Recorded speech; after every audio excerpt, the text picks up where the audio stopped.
Assalamualaikum warahmatullahi wabarakatuh. Waalaikumsalam warahmatullahi wabarakatuh. Baik, di sini saya akan mewawancarai panitia PKKMB tahun 2025. Dengan Bapak siapa? Ferdian dari si acara.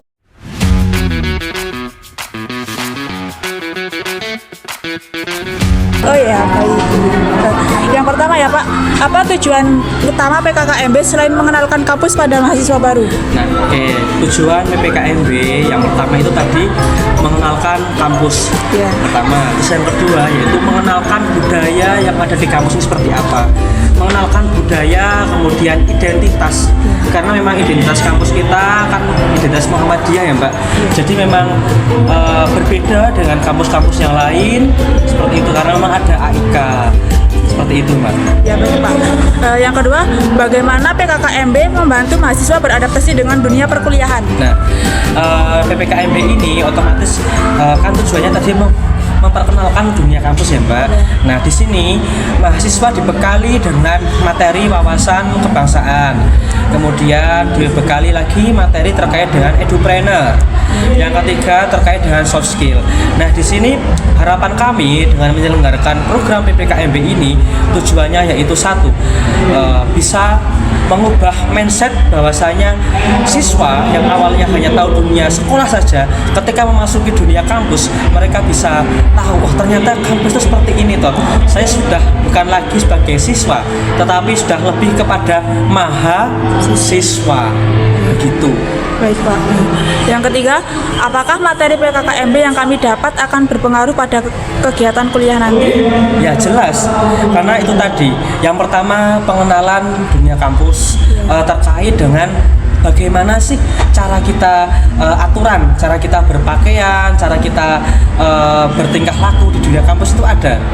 Jadi banyak sekali mahasiswa yang di luar prodi PGSD khususnya FKIP ya, itu banyak sekali yang cowok-cowok banyak pakai kalung, kemudian pakai celana yang ngepres ya Mbak. Tetapi kalau sudah dikenalkan di dunia prodi akan tahu, oh ternyata ada aturan seperti ini.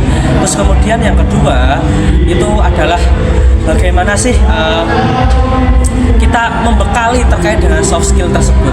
Ya seperti yang jawaban saya hampir sama dengan pertanyaan yang sebelumnya jenengan tanyakan. Apa manfaat mengikuti PKKMB dengan sungguh-sungguh bagi mahasiswa baru?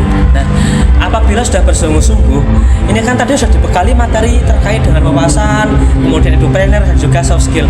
Nah, jika dari mahasiswa tersebut bisa mendalami materi, otomatis akan ada perubahan perilaku atau karakter, Mbak. Nah, di sini memang ada perbedaan pergeseran. Jadi, mereka kan awalnya siswa ya, kelas 3 SMA atau SMK. Gen Z saat ini memang sangat luar biasa. Mereka itu bagaimana ya Mbak, bisa dikatakan mengikuti tren TikTok gitu loh Mbak. Mulai dari cara berpakaiannya mungkin yang gombyong-gombyong, pakaiannya yang tidak menutup aurat. Tetapi dengan di sini dengan adanya program PPKMB ini bisa mengenalkan ternyata seperti ini loh dunia kampus Islami gitu Mbak. Yang kelima, bagaimana cara memanfaatkan jaringan pertemanan yang dibangun saat PKKMB? Nah, jaringan PPKMB itu bisa kita dapatkan ketika setelah melihat UKM on stage. Nah, jadi mereka pasti tertarik mengikuti suatu UKM ya sesuai dengan basicnya. Nah, setelah mereka melihat UKM dan ikut mendaftar UKM sesuai dengan basicnya, otomatis di situ akan berkembang yang namanya apa Mbak? Hard skillnya dan soft skillnya pasti dapat. Dan pada akhirnya apa? Di situ terjadi relasi. Mereka pasti akan bisa dikatakan itu loyalitasnya dapat di situ, pasti akan menemukan jejaring relasi. Nah, outputnya apa? Outputnya mendapatkan pekerjaan, kemudian prestasi. Nah, prestasi jika mahasiswa yang reguler mendapatkan prestasi bisa mengajukan beasiswa, Mbak. Yang keenam, apakah kegiatan PPKKMB juga membantu mengenal dosen, staf, dan sistem akademik kampus? Ya pasti Mbak. Besok di hari Kamis itu ada agenda yang disebut dengan SOTK. Itu pengenalan fakultas dan prodi. Nanti akan mahasiswa mahasiswa akan berkenalan dengan dosen-dosen yang ada di prodi terkait. Apa peran dosen dalam mendampingi mahasiswa baru setelah PPKMB berakhir? Peran dosen mendampingi, ya ini Mbak, yaitu di SOTK nanti.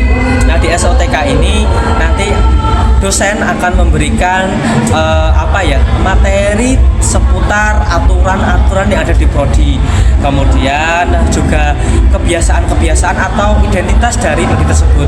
Misalnya dari prodi PGSD nih, prodi PGSD itu ada aturan hari Senin Selasa memakai baju oreo atau hitam putih, kemudian tidak boleh memakai celana ketat, kudungnya tidak boleh muter-muter, harus menutup dada dan sebagainya.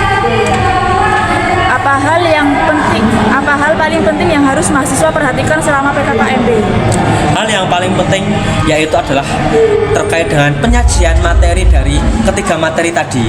Yang pertama kemarin ya, itu materi tentang wawasan kebangsaan, kemudian entrepreneur, yang terakhir adalah soft skill. Itu aja. Bagaimana cara mahasiswa baru bisa aktif bertanya dan berpendapat selama PKKMB? Ya harus menyimak materinya, harus menyimak materi, kemudian juga harus membuka mindset. Jadi mindsetnya itu jangan hanya di zona nyaman saja, harus keluar zona nyaman, kemudian bisa bertanya kepada pembicara. Yang terakhir, apa pesan Bapak agar mahasiswa baru tetap semangat mengikuti PKKMB sampai selesai? Oke, yang pertama luruskan niat terlebih dahulu. Terus kemudian yang kedua, pahami punishment yang ada. Jika mahasiswa baru tidak mengikuti aturan, otomatis dia tidak akan lulus PPKMB, dan pada akhirnya apa? Di semester 3 besok dia harus ulang lagi. Dan saya berpesan kepada mahasiswa besok ketika sudah KRS-an dan sudah masuk ke dunia perkuliahan, pertama, jangan boros. Yang kedua, carilah relasi yang baik. Yang ketiga, jangan menunda tugas. Yang keempat, jangan terlambat lulus. 4 tahun ya, 4 tahun, jangan lebih dari 4 tahun. Jika Anda lebih dari 4 tahun, maka dapat dipastikan jenengan tidak lulus tepat waktu. Iya toh. Apalagi? Sudah. Ya, terima kasih Pak atas wawancara pada sore hari ini. Ya. Saya tutup. Wassalamualaikum warahmatullahi wabarakatuh. Waalaikumsalam warahmatullahi wabarakatuh. Assalamualaikum warahmatullahi wabarakatuh. Perkenalkan, nama saya Isi Prastiani dari kelas 3A Prodi PGSD. Pada kesempatan kali ini saya akan mewawancarai panitia Masta tahun 2025 untuk mengetahui lebih dalam mengenai pelaksanaan kegiatan ini. Boleh tahu saya ini berbicara dengan Mbak siapa ya? Perkenalkan, nama saya Isi Prastiani dari panitia Masta 2025. Oke, Mbak Suci, ini di kepanitiaan ini menjabat sebagai apa ya, Mbak? Saya menjabat sebagai media komunikasi PDD. Bagaimana sih Mbak Suci ini cara agar bisa ikut jadi kepanitiaan Masta? Saya mengikuti oprek, terus ada tulis formulir, terus ada seleksi dan wawancara sesuai bidang. Nah, untuk tema Masta tahun ini itu apa ya, Mbak? Tema Masta tahun ini yaitu tema Indonesia Emas 2045, optimalisasi peran mahasiswa dan organisasi di tengah tantangan era. Kemudian untuk tujuannya itu sendiri apa ya, Mbak? Tujuannya untuk memperkenalkan lingkungan kampus, menanamkan nilai kebersamaan, solidaritas, dan membangun karakter mahasiswa. Kemudian untuk persiapan para panitia untuk melaksanakan kegiatan ini itu apa saja? Ada rapat, terus evaluasi, ada gladi bersih, dan sebagainya. Nah, dari persiapan itu kan pasti ada tantangannya kan, Mbak? Nah, kalau boleh tahu itu apa saja sih tantangannya? Kita ada jadwal yang bentrok sana sini, terus kita juga merasakan capek juga, kita rapat dari pagi sampai malam juga. Kemudian bagaimana nih Mbak Suci untuk menjaga kenyamanan peserta dengan para panitia atau fasilitator itu sendiri? Kita harus orasinya ya, kita saling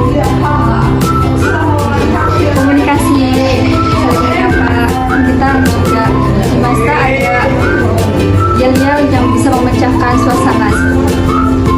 Kemudian apa harapan peserta dalam mengikuti Master tahun 2020? Semoga masa depannya menjadi lebih baik lagi. Semoga join MWR lebih banyak.